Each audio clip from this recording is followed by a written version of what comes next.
The More of Us podcast features real, uncut conversations about life, pastoral ministry, and walking with Jesus.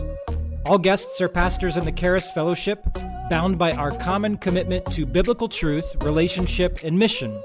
We trust as you hear more of us, you'll see Christ among us. Today on the More of Us podcast, we have Nick Deck. Nick Deck first started working with youth at Winona Lake Grace Church, his home church since 5th grade in 2001. He joined the staff in 2006 and currently works as the youth pastor. Nick is married to Athena, loves hosting movie and game nights, and has a diverse collection of books. Nick, welcome to the podcast today. Thanks for having me. Glad to be here. Nick, I think we're going to start off today as one of the things in your bio mentioned hosting movie and game nights. Yep. What was the last movie night you hosted? It happened to be last night.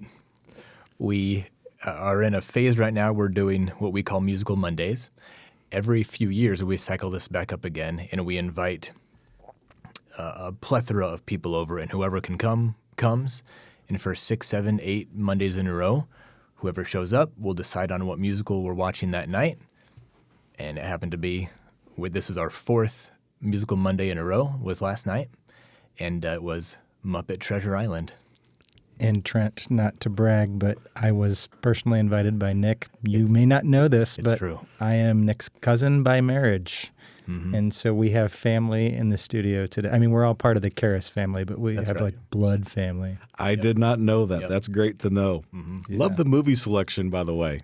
Thank you. Thank you. We had a streak of musicals that had taken place in New York City from West Side, the original West Side Story, Newsies, Hello, Dolly, way off book with Muppet Treasure Island. Yeah, but you can't go wrong with a good Muppets movie. No. It makes you laugh. Especially with Tim Curry. What a man. You talked about game nights. Tim Curry makes me think of the movie Clue. That's a good game. But what are some, when you do game nights, what are your favorite group games to play? With my peers, I love tabletop role-playing games. I love games like Pathfinder. Big into social, let's hang out and talk games like Loaded Questions, where we've done that quite a bit as a family. Just ridiculous things. With students, my favorite games are, we do one called Stealth. We do it with middle school, only at middle school retreats. Well, we also do it with high school now, only at high school fall retreats. And it's a favorite. And I just did one that someone told me about, and we kind of reworked it, reinvented it. And I played it with my student leaders last month. I still actually have a visible injury on my foot from it. But it was one of the most fun games I've played in years. And afterwards, 3 or 4 or 5 students said breathlessly, "This was the best game I've ever played in my life. We have to do this again." I thought, all right. These are games you created too yourself? Yeah. I played Stealth because one time you had me come and be the speaker at the junior high retreat, and I have to admit I was a little scared. As I age, I think if I fall in the middle of the night while I'm dressed in all black chasing a It's over. 7th grader, that's the end of my running career and maybe my life. That's right, yeah. Oh, those are good games. I love the dialogue with a youth leader, and I'm reminded how old I am getting. One of the things for my family, Nick, and we're talking to leaders today, is the importance of getting away. And my wife and I in pastoral ministry over the years have had a philosophy that we're going to work harder than anybody else, but we're also going to play harder than everybody else. Yeah. And so talk to me about your last vacation and some of the memorable moments with it. My wife and I have a history of heading down to Siesta Key, right outside of Sarasota. I thoroughly enjoy it there, and we go back and forth about if we're going to go somewhere else, and we often will look other places and always end up going to Siesta Key, primarily because you can fly right out of South Bend or Fort Wayne on Allegiant Air for less than $100. So it's a good deal. Why would we go anywhere else? But we love getting away. We love being in warmth, in the sun together. We love exploring new places, but also going back to the same place and making it our own and kind of expanding what we know about that location. But some good memories was just this last fall is when we went, early November, and we visited a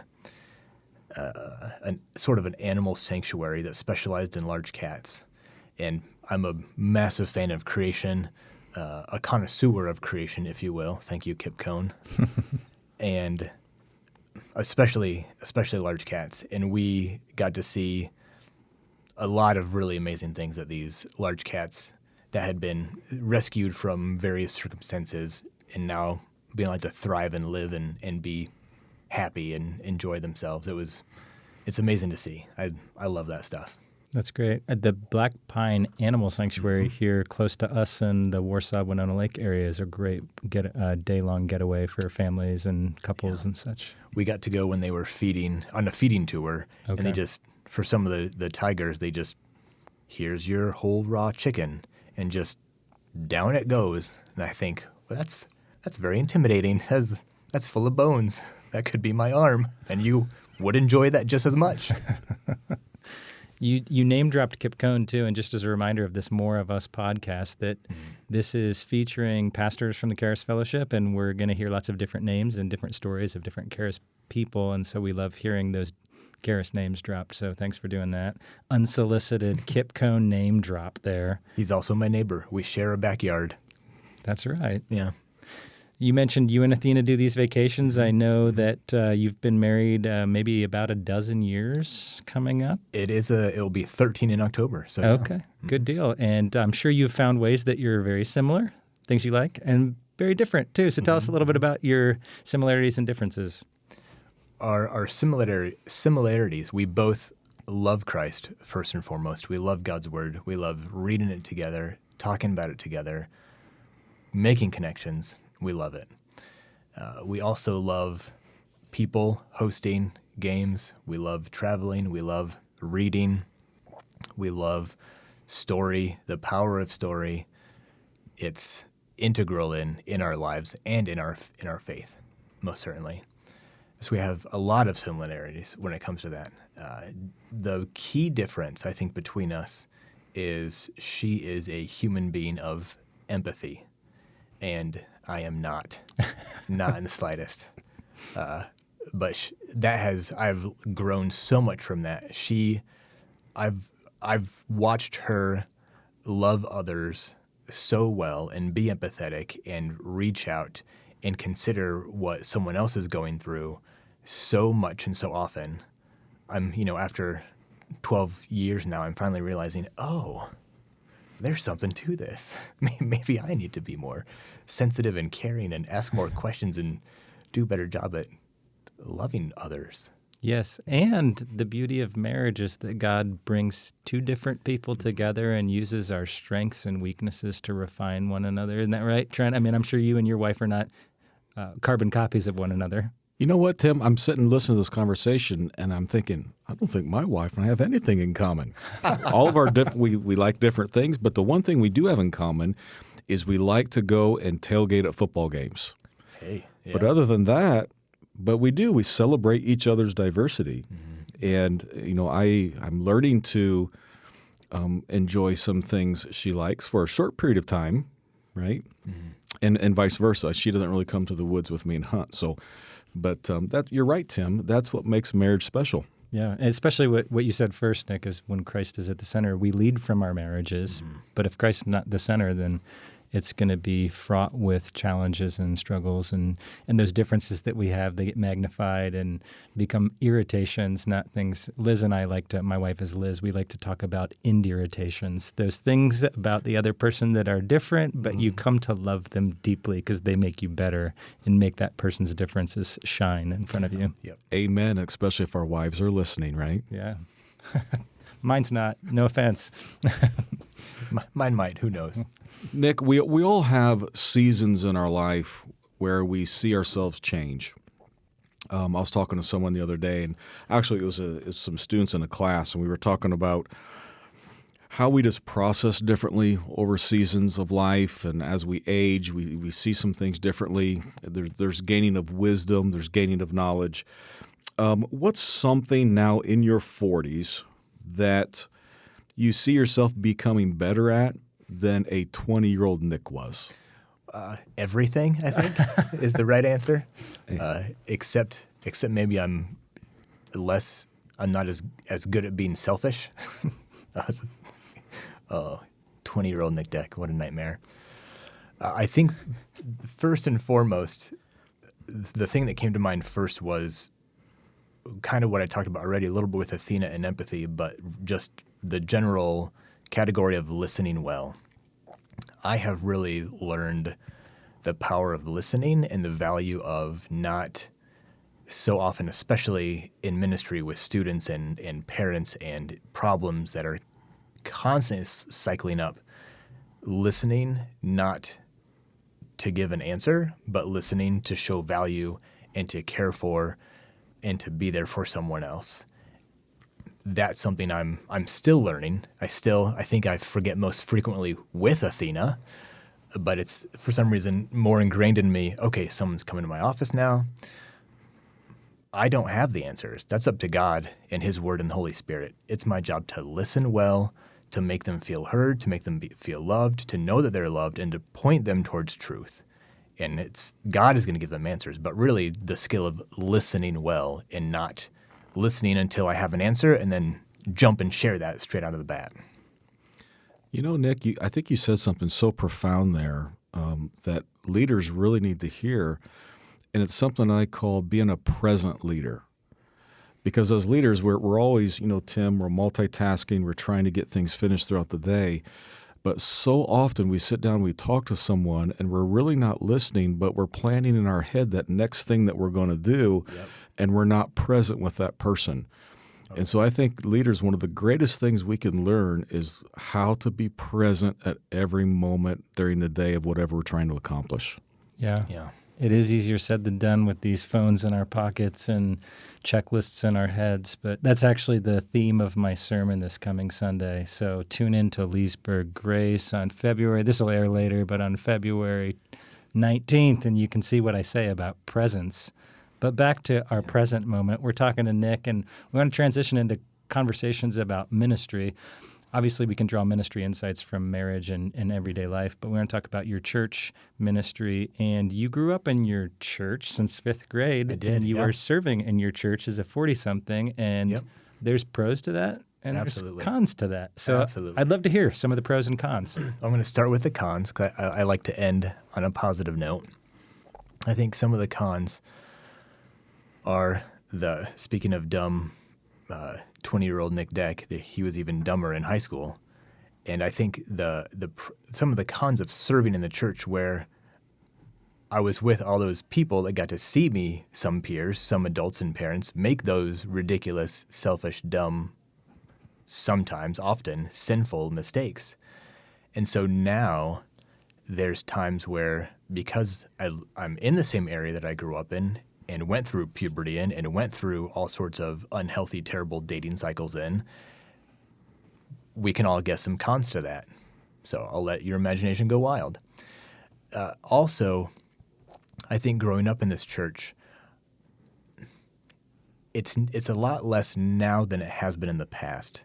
But for a while, I really felt like, even though I was in my mid-30s, early 40s, I still felt like a lot of the older generation still saw me as Kid Nick? Yeah. A barely out of high school Nick Deck running around. Oh, that's so cute. He's leading the students now. What a guy. I'm so glad he's doing that.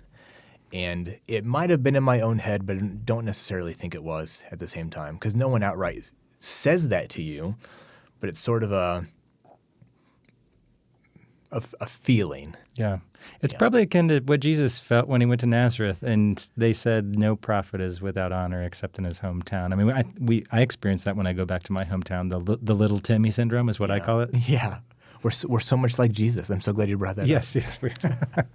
I don't think I've ever been compared to Christ before in my life, but that's a great example of how we're probably similar. There it is. Yeah. But pros, though, I am so thankful that I get to serve in the same local church that served me, that they were an integral part of raising me. The youth group, those students, that youth pastor, Bruce Barlow, John T. Van, Jason Brown, those gentlemen helped shape me and raise me. They were my community outside of my own family. My extracurricular was youth group, it was church. I was there 3, 4, 5 days a week, doing stuff, planning things, hanging out, breaking in with friends just to hang out in the youth center, whatever it was. Like that was it. And so now I get to go back and serve and be and love this next generation of students in the same way that I was loved and directed and discipled. And that I'm thrilled by that. I think it is an exceptional gift. Yeah, actually, I sat right behind you at Tom Julian's funeral a couple weeks ago, and you had several student interns with you. And so the experience that you got with older people investing in you, you have been making that an active part of your ministry. And then to share in the legacy of Tom Julian, that was really neat to see that. Yeah, it was beautiful, yeah. Nick, as I'm listening today, what a blessing to be able to serve in the church that you grow up in. Mm-hmm. And being there over the duration that you have, I'm sure you've seen a lot of change. From your oversight and looking at your church, could you describe for me a few changes in the culture of your church since you've been there? Most certainly. I think every church, like you said, has change over time. And hopefully it's for the best in becoming a healthier, localized bride of Christ. And I think Winona Lake Grace has, and I'm thrilled by that. Growing up at WL, it was it tended more towards legalism. It was very strict and structured, no dancing, no hanging out with people who dance. If you go to a movie theater, careful if you talk about it. There was no musical Mondays. There was no musical Mondays. No, there certainly was not. But I've seen that shift over time, over these 30-some years, to really embracing the Grace and Grace Brethren, or what used to be now the Charis Fellowship, really embracing that idea of grace and steering away from this legalistic, we have to be good Christians because that's what God has called us to be, to God has called us to glorify Him and honor Him and love Him and find our identity in Him. And out of that love spawns our obedience and our desire to love and to live after Him and to live for Him. Not we strive after following these rules thinking the rest will fall into place. Usually doesn't. Good insight. You know, Nick, youth ministry changes so much. I know when I was pastoring, I had a youth pastor, and we would constantly have meetings. And in that, early on, we saw some major shifts in children's or youth ministry and children's ministry every 4 or 5 years. Then it went down to every 2 years, and then year and a half. I mean, it's just always changing and morphing. In your expertise in youth ministry, how has your philosophy of youth ministry changed over the years? That is a great question. Early on in my education for student ministry, I got my master's here from Grace College and Seminary. So thankful for that. I had professors that knew I was in middle school ministry at the time, and that's why I wanted to get my master's, was to help further what I could do with students and families. And I'm so thankful that they allowed me to cater all of my papers, lessons, presentations. They told me, teach it like you're teaching it to middle schoolers, write it like you're going to read it or give it to a middle schooler. And I thought, it's such an incredible gift, because I now use all of those resources. I still do 20 years later with my students and on Sunday morning and Wednesday nights. I'm thrilled by that. But something that was, I don't want to say ingrained in me, But through different styles of teaching me ministry, I inadvertently learned that student ministry was all about me discipling the students. And it was my role to lead them to Christ, to bring them to Christ, to disciple all of them. And it was very me-centric and student-centric. And now it's shifted drastically to I think what my mindset was before was not biblical. And now I see that God calls, rightfully so, parents to disciple their own kids. It's not my job as youth pastor to disciple those kids, not at all. It's my job to equip parents and families to come together and to disciple each other, parents to disciple their kids. It's my job to walk by the parents and by the students. And yes, I'm going to meet with a student one-on-one with parents in the room as well and show them and walk with them, see how they can disciple their own kid. God doesn't call a youth pastor to disciple the kids. That's the job of mom and dad. He has called us to equip the saints to do the ministry of the church, of discipling. So I've shifted from seeing my role as raising and discipling X number of students under my care and authority to seeing families as a whole, and it's my job to walk beside them as they deal with issues, problems that come up. How do we do this? What do we do here? And to be a resource for them, to equip them to do the discipling and to raise their students to be the best young men and women of Christ that they can grow up and grow into as they model themselves after their own parents and what Scripture calls them to. Before we go into that next question, too, about struggles that teens are facing, I just wanted to camp out a moment because I've watched your church from a distance and had conversations with you, too, about how you're partnering with Mindy Bloomfield, the children's director, family and children's director over there. You have family discipleship Sundays at your church. You gave me a great book recommendation, Habits of the Household. Fabulous, yeah. So I just wanted to pause and say, any of our listeners who are trying to figure that out, your church has been in process with this for a couple years, and you're doing some really good things on how to help parents disciple their kids. So reach out to Nick or check their website or Mindy because they really have some good things they're doing over there. Yeah, thanks. Tim and Nick, I think the thing that stands out to me so much with your response, Nick, is so often our churches can be so divisive in that we preach family first, right? Spouse first, children first. But as soon as you get to the church building, children go one way, parents go another way, and then we see our kids at the end of the day. And so I love hearing how you're integrating and you're coming alongside parents with the teenagers and integrating that family together. I think it's phenomenal. Absolutely. And that was, well, I have a lot of thoughts and things I could say about that, but maybe I'll just hold them in check for now. Okay. Yeah. You know, this kind of segues to the next thing. All of us here, Tim, Nick, myself, we've been teenagers. We've had those struggles.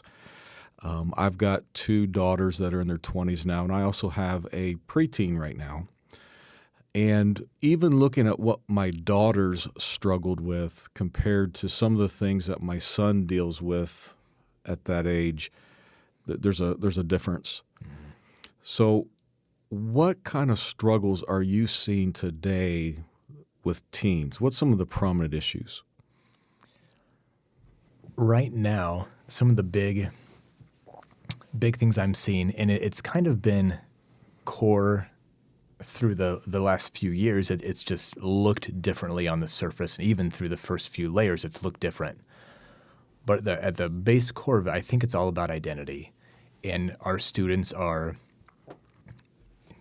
It's kind of even been exasperated recently, really struggling with not just who am I, but what is my purpose? And now also, what am I? Because we live in a culture that says, yeah, you maybe have been born with this set of genitals, but you could maybe switch and do this instead. How do you feel today? You should follow that feeling and trust that. Oh, and you feel different tomorrow? That's okay. You should follow that now. That's such a cycle of hopelessness and despair rooted in our students and our culture having no sense of identity or purpose and having nowhere to go except their own desires and feelings as a foundation for that, as we all know, that's worthless and hopeless.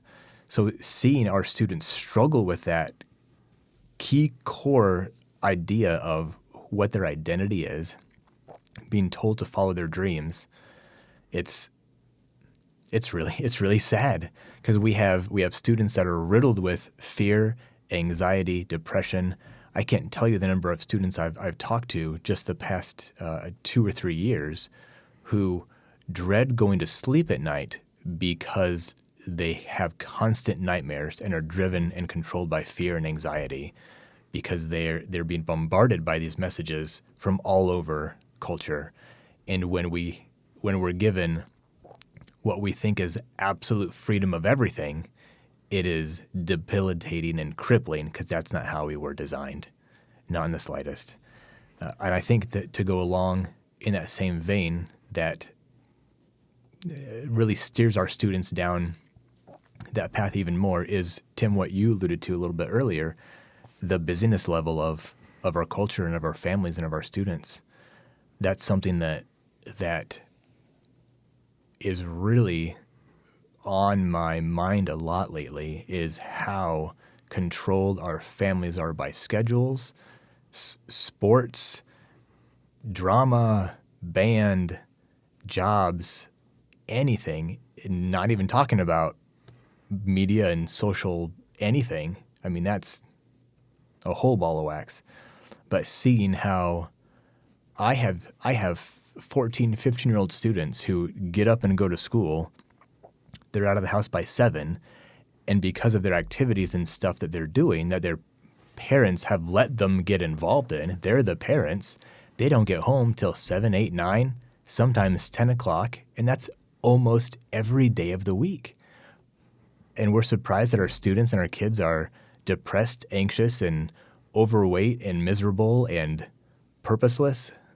It is just mind-boggling to me. It drives me nuts. I want them to have freedom and hope and joy, and they don't. They don't.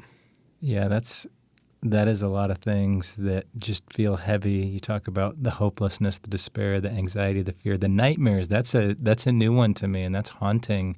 But the other thing you say in there, too, that I think we all recognize is when your whole life is controlled by schedules, then it squeezes out any sort of free play. You talked about you love to be a connoisseur of creation. When is there time to just go enjoy creation or messing around with your friends if your whole life is controlled? So there's a lot of intersecting things there. Yeah. And that could be another whole podcast in and of itself. But you're facing these things. You're seeing this in the life of your kids, but you keep doing it. There's got to be joy in it, too. So what brings you joy in youth ministry these days? There's a lot of things. I love students. I love working with them. I love their hearts. I love their questions. My favorite thing about middle schoolers is they're not old enough to feel the pressure that they think they're supposed to know everything. And so they are willing to ask any question they think of. You know, we're reading about anything in the biblical text, and they'll, well, what about this? You know, just no boundaries, and they're willing to ask anything. And I've had better questions asked by middle schoolers than I've heard in my seminary classes at Grace, because they're so willing to engage the material in creative ways and not be held back by their own ignorance or by their own shame of not knowing when they feel like they're supposed to know already. So they ask anything. And I love watching students grow. I love that I've been in the same church for this length of time. I've seen one of the first kids I had to kick out of a Wednesday night because he was so disruptive, and I have a very high tolerance for disruption. The first student I had to kick out on a Wednesday night, he's now a pastor of a Charis Fellowship church in Columbus, Ohio. Oh, wow. And I love seeing growth and God work, and you never know. We've got these people that we rub up against and influence and walk beside and learn from. we never know where God's going to lead them and what he's going to do in their heart. And that is so thrilling and exciting to me. I love that aspect of my job. Yeah, and having done this for 20 years, you get that perspective. But let's say you're talking to a 20-year-old pastor right now, and you have just 2 or 3 pieces of key advice to give him.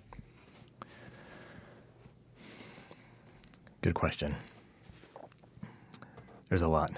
I think That's why I said 2 or 3. Yeah, we yeah. can't be here all night. that's fair. I'm just joking. I would say operate in a team. Operate in a team. We are not designed to be solo. God designed us for community. He designed us for teamwork. He designed us to support, encourage, need others. So embrace that. Don't try to be the solo youth pastor or the solo pastor. Get a team. You don't have to teach every Wednesday. You don't have to teach every Sunday. In fact, you don't have to create the lessons each time. Find a good commentary, turn it into some lessons or a curriculum, something, but work as a team. Don't go it alone, and target families. Walk alongside those dads. Call up those parents regularly. How can I pray for your kid? I'm so thankful so-and-so is in a part of our student ministries. I've seen this in his life, this in her life. How can I pray for you as you pray for them? What are you praying for in their life? How can I help you with that? What resources do you need? And lastly, I would encourage you, start implementing the practice of habits at your student ministry meetings. We so often disparage the fact that our students don't know how to read the Bible and don't know how to pray and don't know how to be thankful and don't know how to memorize scripture. They don't know how to be connoisseurs of creation. It might be because we're not teaching them and we're not giving them opportunities to actually practice it. We say, go read the Bible, go pray. How often do we take time on a Wednesday night to sit down and say, here's exactly how to read this passage. Let's do it together. Talk to each other. Answer these 3 questions. We're going to take time to be thankful. Here's a prompt to be thankful. Oh, here's a 30-second video to watch with trees and the sunlight dappling and the wind blowing. What does this make us think about when it comes to God? How can we respond to God because of what he's done and who he is? And that leads us into worshipful thoughts and into using our voices to sing and to respond to God. So really taking time to practically teach our students and families how to do the habits of walking with God daily, walking with God through the week, not just, so glad you came to church, let's have church now, and then go home and you had an experience that you can't repeat on your own and don't know how. We have to start teaching the next generation and these parents how to practice those habits. Yeah, we can do that on Sunday mornings too with the entire church. It sounds like something that I need to think more deeply about. Hey, Nick, we are going to transition to a final section of questions, but before I do so, at Grace College and Seminary in the Center for Thriving Leaders, I deal with a lot of pastors on a regular basis, and recently talked with some organizational leaders that deal with mental health. And we are seeing with some pastors right now some things that you mentioned with anxiety, fear, some mental health issues as a result of the pandemic and COVID. Mm-hmm. Mm-hmm. I've talked with some early learning leaders, children preschool age, kindergarten age, and they're seeing some things as a result of COVID with behavior issues. Mm-hmm. Do you see anything, any effects of COVID and the pandemic on the youth culture? Most certainly, I do. Our students are, not all of them, we're talking in stereotypes. It's always dangerous. But I'm seeing a pattern of where a large number of our students are developmentally about 2 years behind where they should be.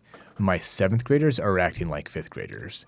They're still, this is even, I don't have my own kids, so I just judge on what I see my nieces and nephews and other ages do. But a 5th grader might be more comfortable, like doing the kind of play where they're acting like an animal, barking like a dog, doing silly things. But by middle school, 7th graders aren't generally doing that anymore, and that's very frowned upon by their peers, that's not necessarily the case anymore. I'm seeing these behaviors that I have attributed to elementary school my whole life being acted out and done now in middle school for the first time ever these past few years.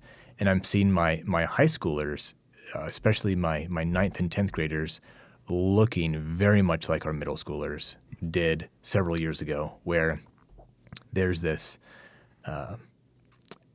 depth of immaturity that it can be challenging to know what to do with. I love students, and I also like a level of immaturity, if I'm being honest. But there's something different to this that I've not seen before, where we are having to work with our youth staff in a way to specifically have guidelines in place, more parameters, more policies. I'm having to have more conversations with parents.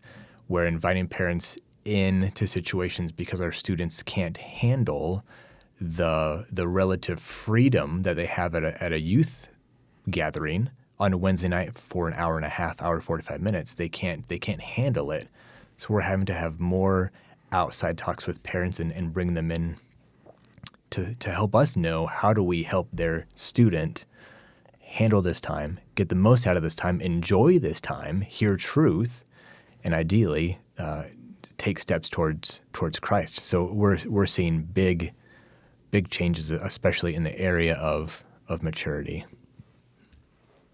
I'm so encouraged to hear that you're taking some steps of understanding what you need to do to be able to minister to those kids and help them.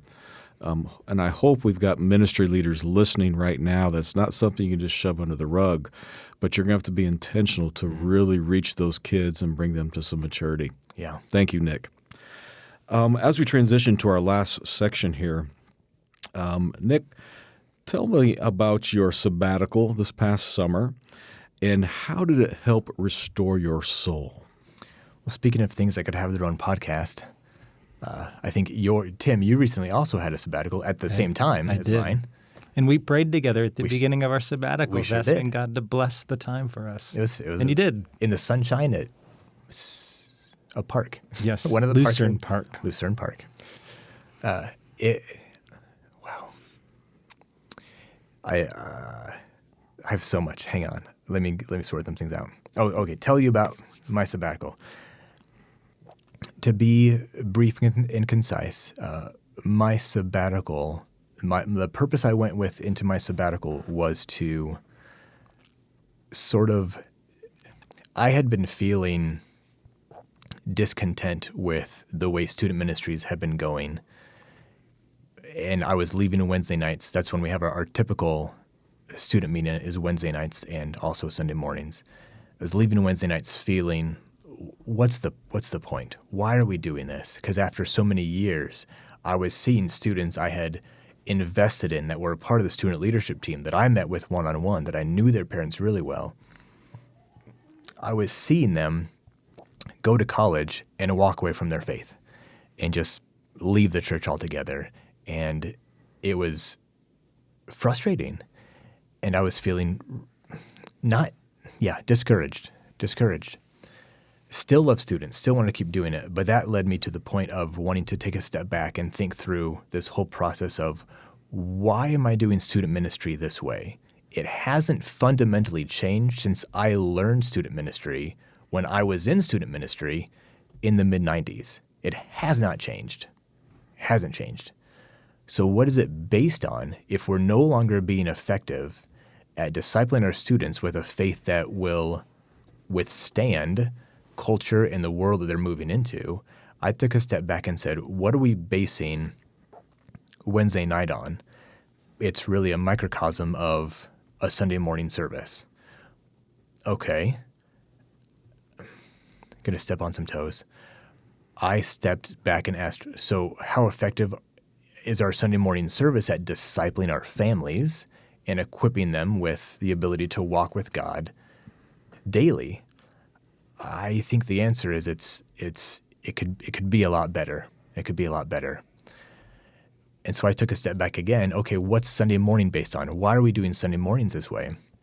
And to the best of my ability, I learned that it seems to be based on our modern concept of education, with a 45-minute lecture and some bells and whistles on the sides, right?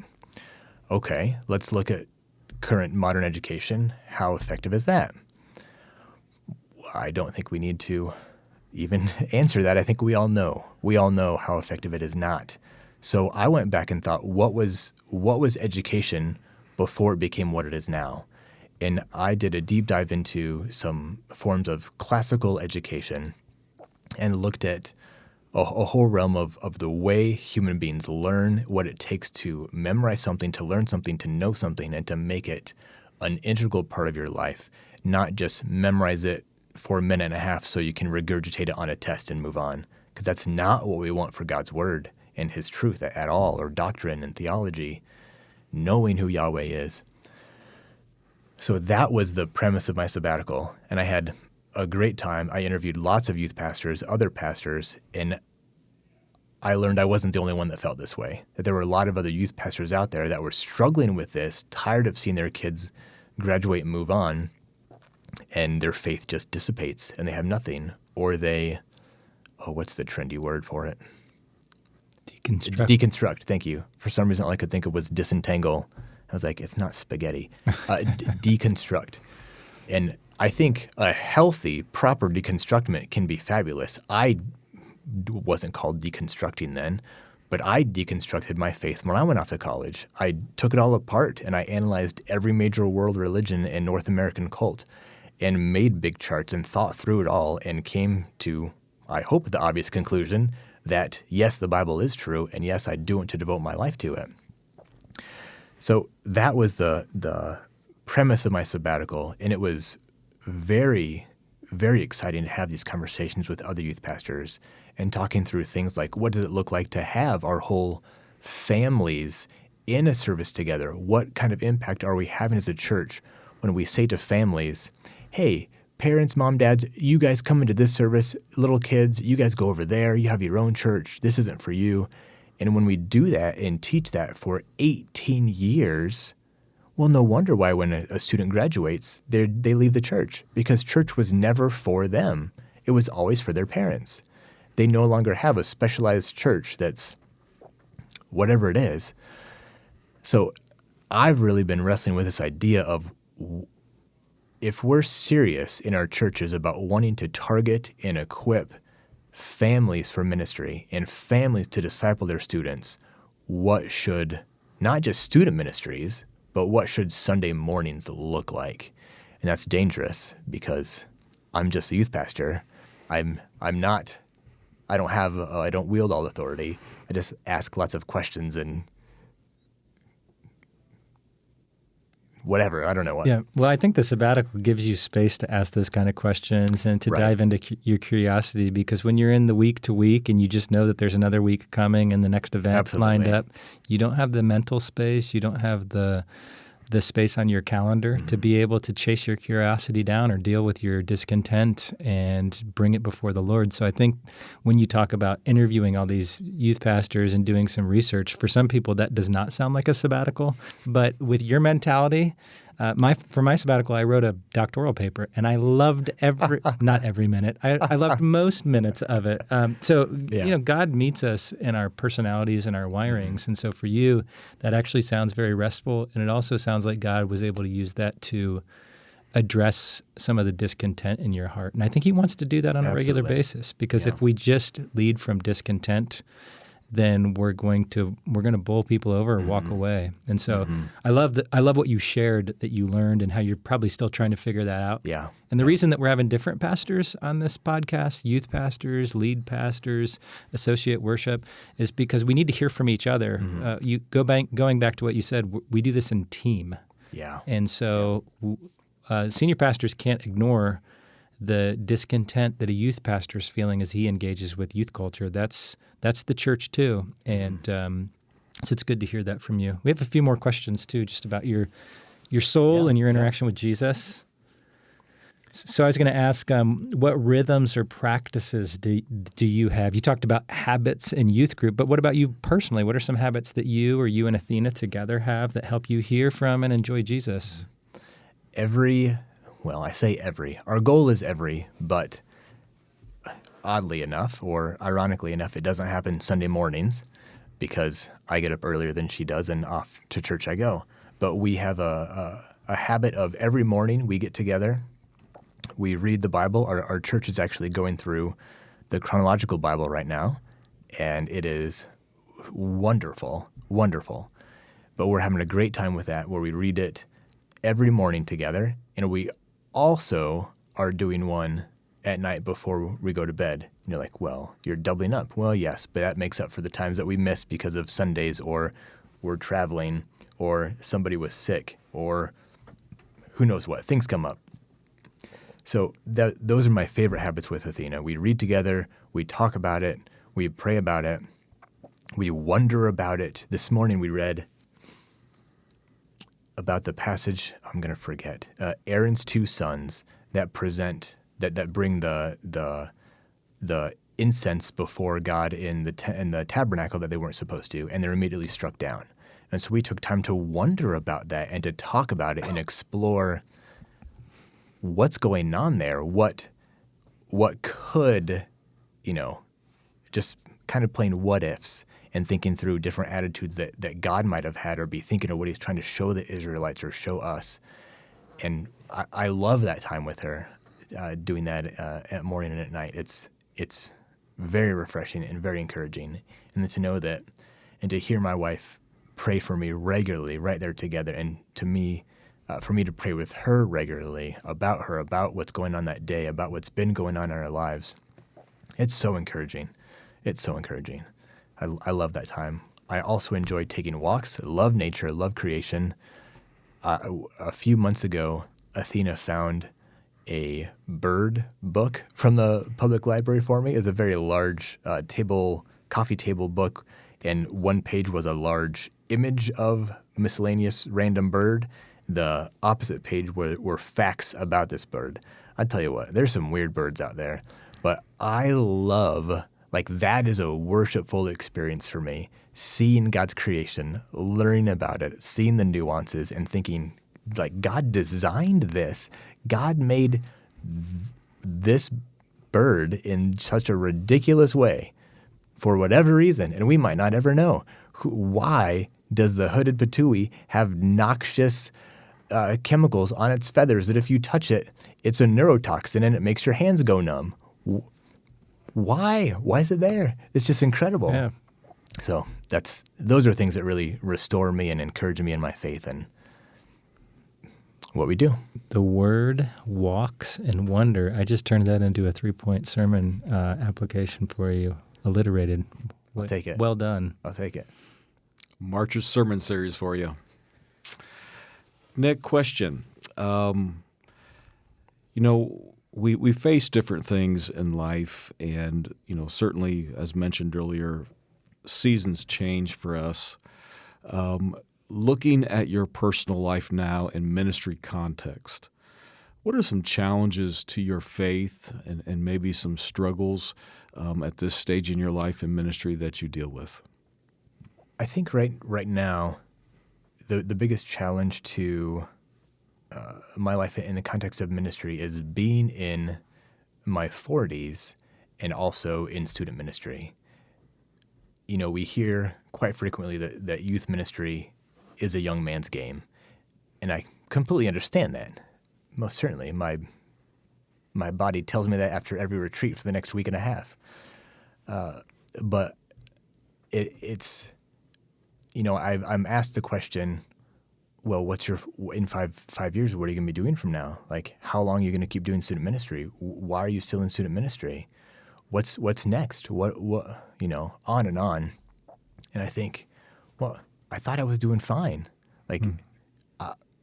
I'm happy and content where I am, but and if you're listening, if you ask me this question, that's fine. I need to think through.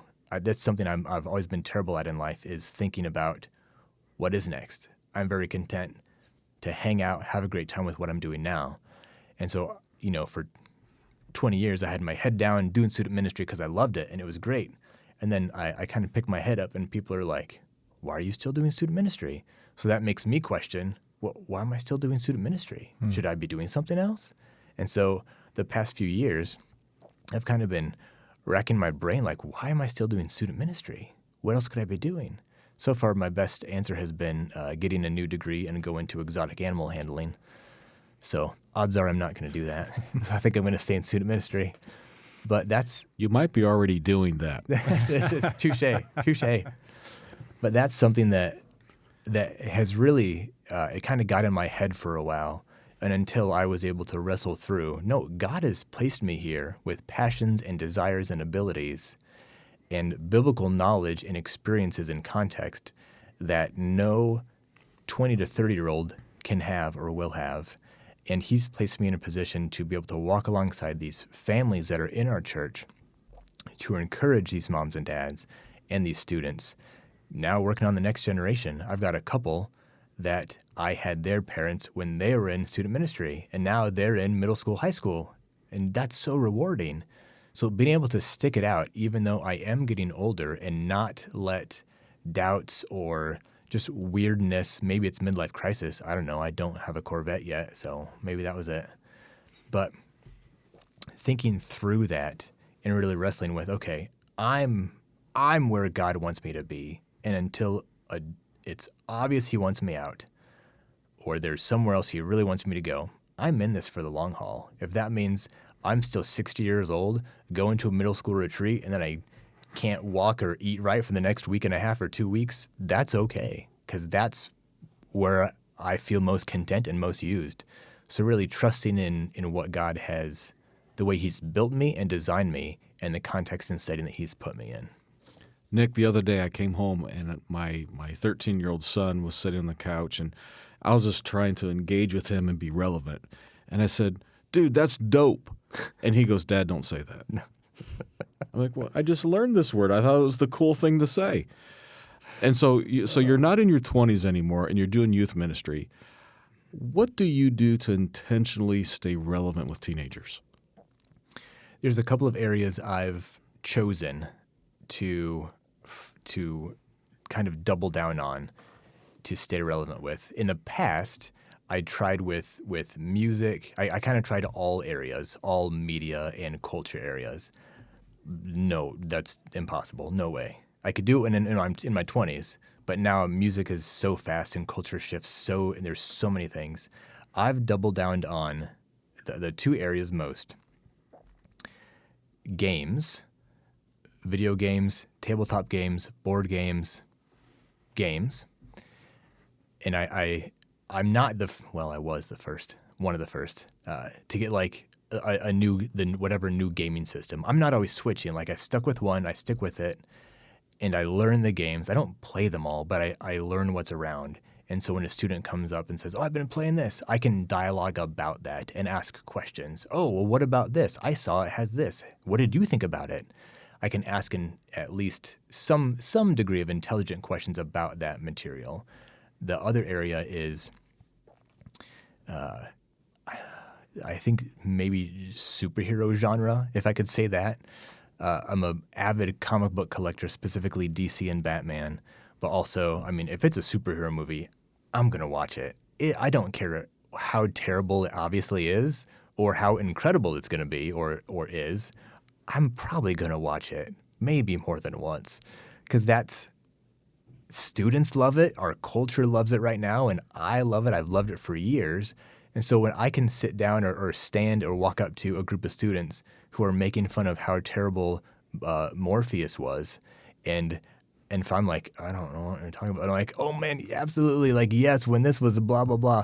I've now created a context of experience and relationship where I can then ask more questions about other interests and other areas, and then direct that conversation to things of value or significance or not, and just continue to establish more of a base foundation of shared experiences and relational context to have a further conversation later. So I really have just picked a couple areas and gone deep into those.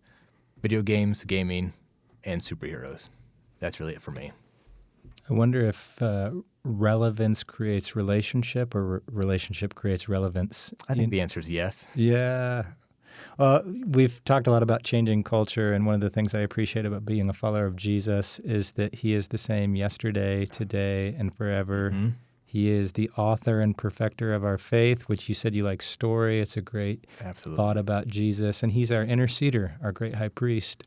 I wonder, Nick, just as our last question is, what is something that you regularly need to hear from Jesus? Not necessarily as a youth pastor, but as his follower. Mm-hmm. I think I need to hear and be reminded of my identity in Christ. I've talked about it a little bit already, but someone made this for me. There's a list of Bible verses, and it's like who we are if we're a follower of Christ that, there's 30 of them or whatnot. And I used to have it printed off and laminated and just stuck it up on the wall in my shower, and I would read it out loud as I was shampooing myself every morning. And I took it to a youth retreat once, and for years it followed me around, but then I left it behind once, and I never made another one because lazy.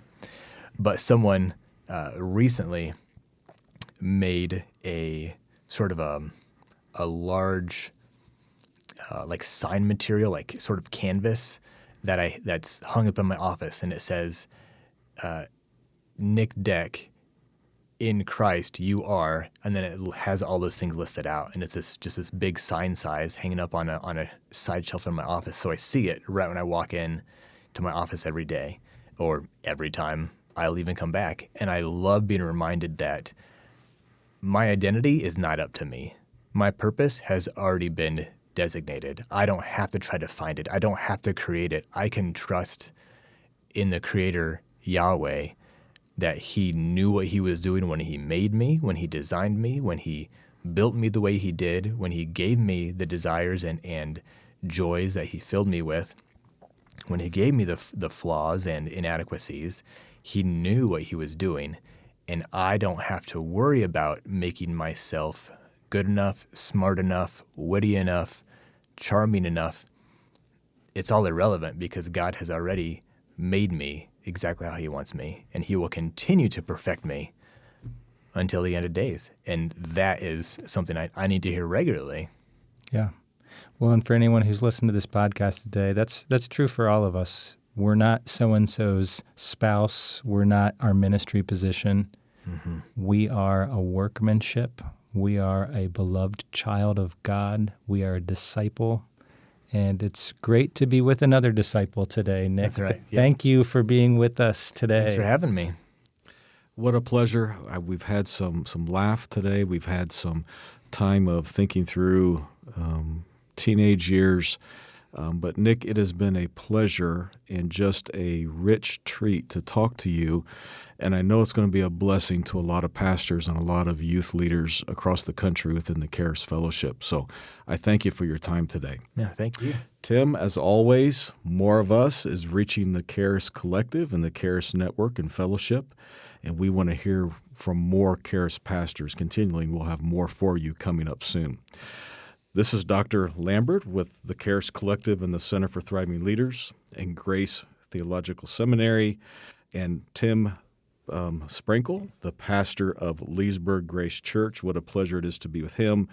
And we're bringing you the More of Us podcast. Thanks for being with us. Peace of Christ to you. Blessings.